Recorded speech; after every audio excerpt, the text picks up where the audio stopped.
Chinese बहू। Chinese बहू हमारी याद तो है ना आपको? भूले तो नहीं ना? हाँ भाई, थोड़ी देर में ही सही, लेकिन चाइनीज बहू की कहानी आ ही गई।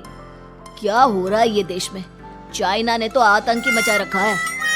अरे क्या हो गया? क्यों चाइना को कोसता रहता है? भूल मत, तेरी ससुराल चाइना की ही है। हाँ माँ, पर ये देखना, लड़ाई झगड़े, ये बीमारी, ऊपर से ये देश कितना चालाक है, अंदर न जाने क्या क्या करता रहता है। तभी अंदर से बहू की चिल्लाने की आवाज आती है। अरे क्या हो गया बहू, क्यों चिल्ला रही है? माँ जी, ये देखिए, ये रूस ने यूक्रेन की हालत क्या कर दी है। ऊपर से चाइना में दोबारा लॉकडाउन लग गया है।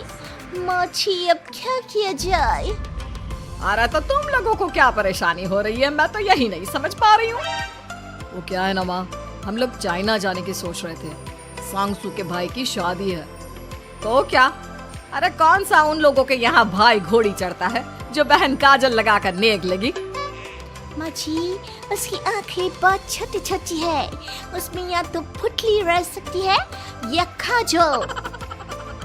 साले की पुतली निकाल कर काजल लगा दो, अंधा कहीं का। क्या क्या बोले तुम मेरे भाई के बारे में? अरे नहीं नहीं बहू, वो तो बोल रहा था कि तुझे नेग मिल जाएगा। हैं, बहन है ना तो उसकी।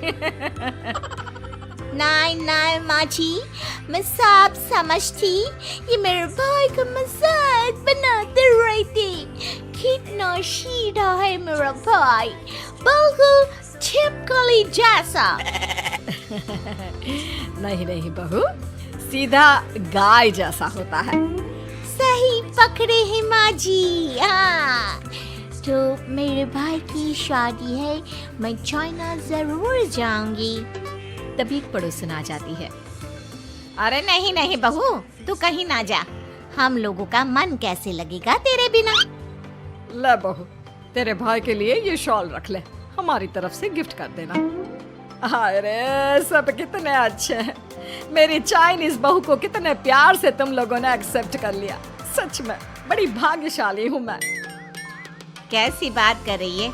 ये तो हम लोगों के देश की खूबसूरती है कि हर किसी को दिल से अपना लेते हैं, बस वो भी दिल से हमें अपना समझे। कैसी बात कर रही हैं आंटी जी? मेरे लिए आप सब सासू माँ जैसी ही हैं। मुझे भारत बहुत अच्छा लगता है, ये सबसे अच्छा देश है, मेरा भारत महान। वैसे भी लड़की की शादी जहाँ होती है वो तो वहीं की हो जाती है ना। जी रे बहू, सही बोल रही है। औरत तो होती ही पानी की तरह है, जो जहाँ जैसे रखे वैसी ही शेप ले लेती है। आंटी जी, ये थोड़ा सा ज्यादा हो गया, समझ नहीं आया। नो प्रॉब्लम, मैं चाय बना कर लाती हूँ। फिर क्या, वो दिन भी आ जाता है जब बेटे बहू को चाइना जाना पड़ता है। वहाँ जाकर बहू का भाई कहता है, मेरे बहन आ गए, मेरे बहन आ गए। मैंने सबको बोला कि सब हिंदी में बात करेंगे, नहीं तो बहन नाराज हो जाएगी।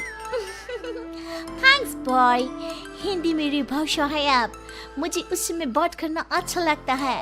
आपने जीजा जी से मिलो। ओ बहन, तुम अंदर चलो। सभी बहू को अंदर लेकर चले जाते हैं, लेकिन सांगसू का पति, वो तो बेचारा चाइना के ससुराल के आंगन में अकेला खड़ा रहता है। काफी देर तक जब कोई उसे नहीं पूछता तो वो माँ को घर पर फोन करता है। हाँ बेटा, पहुँच गए ना कुशल मंगल? हाँ माँ, लेकिन सांगसू पता नहीं कहाँ है, वो तो अंदर गई है, तब से बाहर आई ही नहीं। अरे कैसी बात कर रहा है? तो तू अंदर चला जा, तू बाहर क्यों है?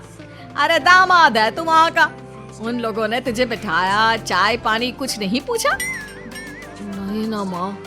तभी सामने से सांगसू आती है। क्यों आप अभी तक तैयार नहीं हुए? और ये बैग लेकर क्यों कमरे से बाहर आए? इसे वहीं रख देते। कमरा? कौन सा कमरा? अरे कैसी बात कर रही हो? जब से तुम अंदर गई हो मैं बाहर ही तो खड़ा हूँ। बहू को बहुत हैरानी होती है और गुस्सा भी आता है। तभी उसका भाई और माँ आ जाते हैं। और सांगसू, अंदर खाना लग गया है। पहले ये बताओ कि मेरे पति को किसी ने खाना या पानी क्यों नहीं पूछा? वो भारत से ससुराल पहली बार आया है, वो भी मेरे कहने पर। उनकी इज्जत क्यों नहीं की?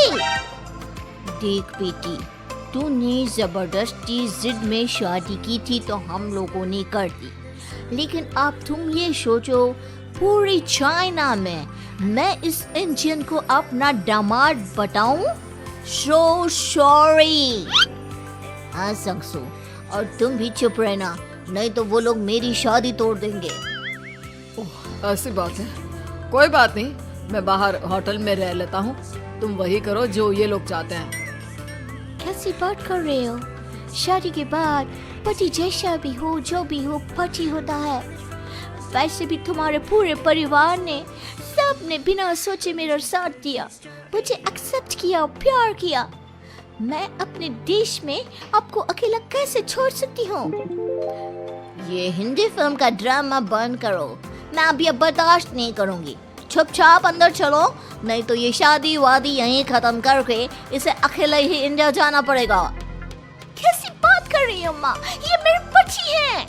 है नहीं था, हम लोगों ने यहाँ वकील को बुला लिया है, जिसके बाद अब तेरा तलाक करा के हम यहाँ के चाइनीज लड़के से तेरी शादी करा देंगे। अरे कैसी बात कर रहे हो? हम तो यहाँ तुम्हारी शादी के लिए आए थे। नहीं नहीं, मैं सांगसू के बिना नहीं रह सकता हूँ। हाई वोल्टेज ड्रामा होने के बाद से ही सारा माहौल खराब हो जाता है कि तभी एक लड़की आती है। मैंने सारा इंतजाम कर दिया है, सांगसू की शादी का मंडप परसों लग जाएगा। तब तक इसके पति को कमरे में बंद कर देते हैं। सभी सांगसू के पति का हाथ बांधकर उसे कमरे में बंद कर देते हैं। ये क्या कानूनी है? आप लोग मेरे पति के साथ ऐसा नहीं कर सकते हैं। मैं किसी से शादी नहीं करूंगी, ये साफ बात है। पहले मैं अपनी शादी करूं, फिर तेरी भी शादी करवा दूंगा। सब कुछ तय हो जाता है, भाई की शादी हो जाती है। फिर वो दिन भी आ जाता है जब सांगसू की शादी वो लोग जबरदस्ती करने के लिए उसे मंडप पर ले जाते हैं। ऐसा मत करो, ये मेरी बीवी है। मैं किसी से शादी नहीं करूंगी। कैसे नहीं करेगी शादी? शादी तो तेरा बाप भी करेगा। हो, मैं करूंगा शादी। प्लीज कोई मेरी शादी किसी अच्छा औरत से करवा दे। चुप, बिल्कुल चुप। फिर माँ सांगसू और उसके पति से कहती है, तुम लोगों का बच्चा मेरी कैद में है।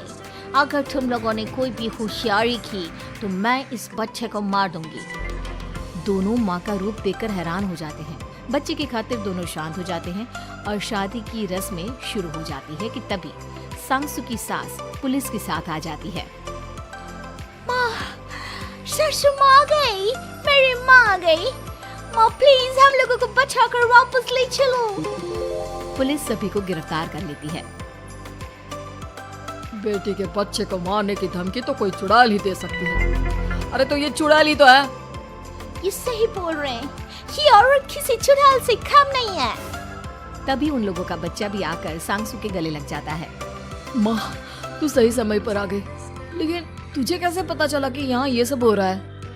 बेटा, ये चाइनीज लोग ना होते ही धोखेबाज हैं। इन लोगों पर मुझे भरोसा नहीं था, इसलिए मैंने तेरे फोन को हमेशा के लिए मेरे फोन से अटैच कर दिया था, जिससे तेरे आसपास होने वाली सारी बात मैं सुनती रहूं। उस दिन भी मेरी तेरी बात हो रही थी तो तेरा फोन ऑन था, मैं सब समझ गई थी। मुझे माफ कर दो। नहीं, बिल्कुल नहीं। चलिए माँ जी, इंडिया वापस चलते हैं। आज के बाद मैं यहाँ कभी नहीं आऊंगी।